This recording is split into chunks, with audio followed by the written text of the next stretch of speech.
What's the weirdest thing you've ever seen at a friend's house that they thought was normal? Welcome to the house of Reddit. Hope you enjoy this video. What's the weirdest thing you've ever seen at a friend's house that they thought was normal? My family poops big. Maybe it's genetic, maybe it's our diet, but everyone births giant logs of crap. If anyone has laid a mega poop, you know that sometimes it won't flush. It lays across the hole in the bottom of the bowl and the vortex of draining water merely gives it a spin as it mocks you. Growing up, this was a common enough occurrence that our family had a poop knife. It was an old rusty kitchen knife that hung on a nail in the laundry room, only to be used for that purpose. It was normal to walk through the hallway and have someone call out, "Hey, can you get me the poop knife?" I thought it was standard kit. You have your plunger, your toilet brush, and your poop knife. Fast forward to 22. It's been a day or two between poops and I'm over at my friend's house. My friend was the local dealer and always had guests over, because you can't buy weed without sitting on your ass and sampling it for an hour. I excuse myself and lay a gigantic turd. I look down and see that it's a sideways one, so I crack the door and call out for my friend. He arrives and I ask him for his poop knife.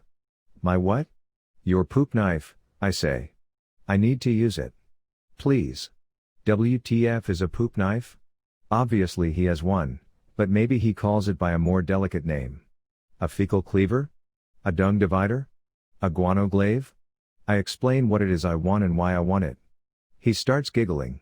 Then laughing. Then lots of people start laughing. It turns out, the music stopped and everyone heard my pleas through the door. It also turns out that none of them had poop knives, it was just my fucked up family with their fucked up bowels. I told this to my wife last night, who was amused and horrified at the same time. It turns out that she did not know what a poop knife was and had been using the old rusty knife hanging in the utility closet as a basic utility knife. Thankfully she didn't cook with it, but used it to open Amazon boxes. She will be getting her own utility knife now. My best friend's dad was an amazing artist. He had multiple Emmys and had worked on some super high-profile TV shows and films. His hobby though was painting naked women, and by that, I mean he exclusively painted naked women in his free time. Not that weird at first because whatever art, but my friend's mom was super into crystals and did crystal healing for her work, quotations because I still don't know what the fuck she even meant by that, but she would select the subjects for his paintings by lining the women he found up and using her crystals to determine who he'd paint and how nude she'd be. There were many times where we'd go to his house after school and walk in to find 5 to 10 fully naked women of all ages, all adults, lined up in the middle of their home, with his mom walking around them with a bag full of different crystals. Sometimes they were even women we knew from shops in town or neighbors. It got to the point where we were totally desensitized to it and we'd completely forget to warn our other friends about the possibility of seeing that when going to his house. The final products were beautiful though. Not a kid, but after high school ended, I was hanging out with this girl with super rich parents and was invited to their cabin. Everything is going well and I'm seeing how the other half lived, and then her uncle comes and visits and is wearing shorts with no underwear and has his legs propped up and spread on the table, having a whole conversation with his balls hanging out. In hindsight, I think it was purposeful, but at the time I was just like, Annie's uncle is weird. Then I went outside for some fresh air and saw her father backing her mother against a balcony railing and threatening her to never undermine him with the children again or else. Because she said the younger brother do something before her husband could say no. It didn't seem intentional at the time, and she seemed terrified, but they snapped to as soon as they saw me. It was pre-cell phone and I didn't drive myself there, so I was stuck there for a week with a creepy uncle and an abusive dad. I was never so thankful as to go home to my middle-class parents who just mocked each other all day. My friend's parents recently got divorced. Me and my mom wanted to come over to my friend's house to support the family, me hanging out with my friend giving him some support, my mom visiting with my friend's mom as they're fairly close friends. When we got over, it was around 10 p.m. rather than the planned 8 p.m. due to various mix-ups on the road, and my friend was in bed along with his siblings. The mom wasn't there due to heavy workloads. The only one to greet us at the door was my friend's dad, holding a bottle of brandy and seeming eerily cheery.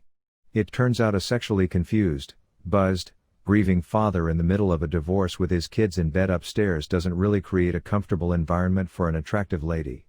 I sat there and endured my friend's dad's midlife crisis being blasted full force at my poor mother for an hour before my mom worked up the courage to get me and leave. When I was young, my family was into nudity. I don't remember this, but I do remember when I was in school, must have been around 7 or 8, mentioning to a kid in school that I didn't wear clothes at home, and he asked me if I had my windows open and I said maybe. I never really paid attention, and he was all ooh. I'm going to come over and look.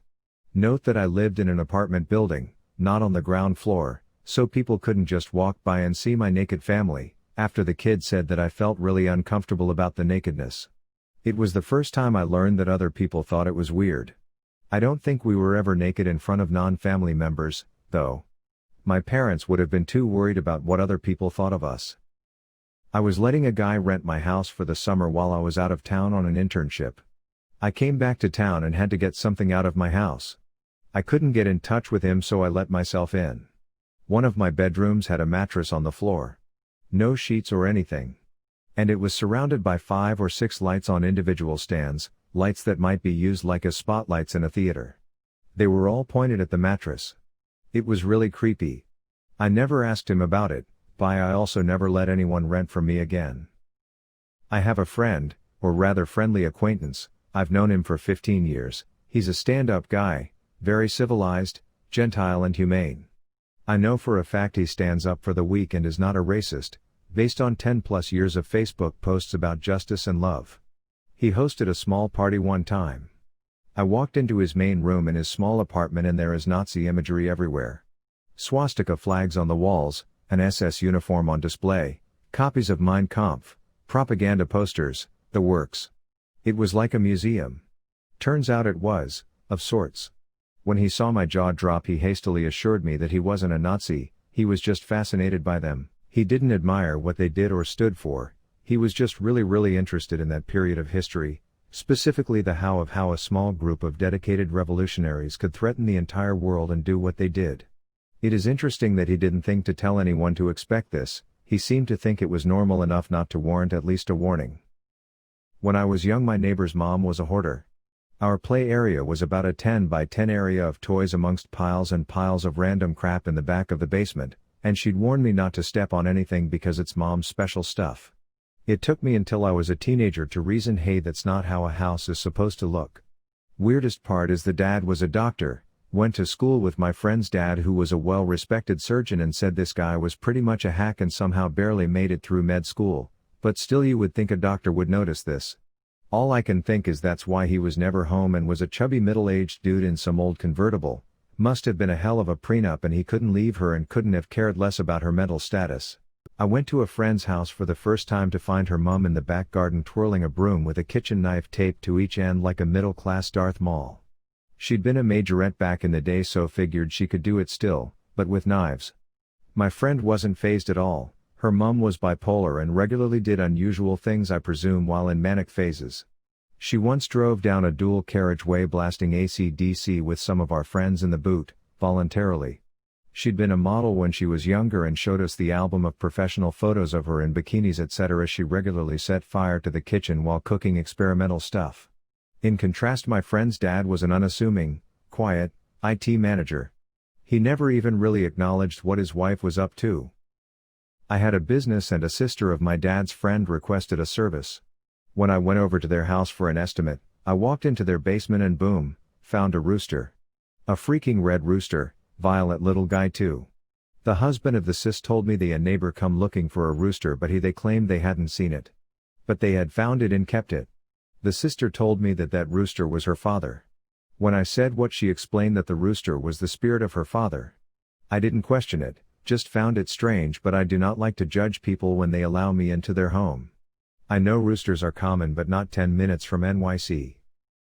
It was more what I heard. I was about 10 and at a friend's house. He was a bit rough around the edges, but a schoolmate. He had a flat on his bicycle and had trouble getting the out cover off the inner tube.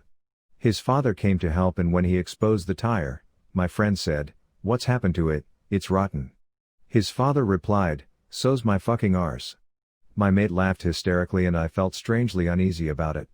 It was obvious that using that language was de rigueur in the family, but was entirely alien to my upbringing. I'm worried that at the age of 10, I was a snob. A guest living room they never, ever use. I've had a few friends growing up that had one of these mysterious rooms. We were never allowed in there, even as teenagers or young adults.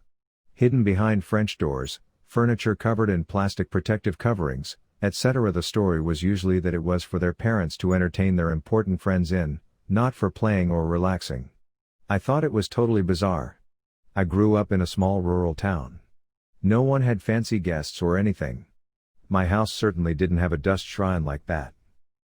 Honestly, I don't know, but if my friends were to come to my house, I think seeing moldy bread sitting in the fridge would be it. For context, my dad seems to think that putting bread in the fridge is a good way to preserve bread when it starts to get moldy, when in fact it just makes the bread go bad much faster, plus you're supposed to throw moldy bread out. I've told him 1,000 times now that what he's doing is stupid, but after going through all the moldy and stale bread he's went through, he probably thinks it's a normal thing. Little white statues of a Buddha known as Amitabha, with a tiny device next to each one playing some sort of monastic mantra chant on loop. These little altars were found in several rooms in the house. No room was out of earshot of one of those mantra chanting boxes. And the whole apartment had the smell of incense. So much incense had been burned in that house that if there were a house fire, the smell of incense that had seeped into everything would likely come back out and scent up the whole neighborhood. I visited other members of that family at one point, and they also had this, though perhaps in just the living room, rather than in every area of the house. So he invites us in and we're taken to this weird auditorium-like living room. It's a complete circle, 2 rows of seats that are just cushioned platforms all around except for a tiny corridor going down to the center where there's 2 big TVs back to back. The cushions are faux leather or something so as to not ruin fabric if you were to spill a drink. We all left pretty sure his parents host orgies, and I'm not sure drinks are really what's constantly cleaned off those surfaces. He was confident they just liked hosting movie night. Right. If you enjoyed this video, please be sure to like, comment, and subscribe. If you have any suggestions for future videos, please let us know in the comments below. Turn on the notifications to know when we post new videos. Thank you for coming to the House of Reddit.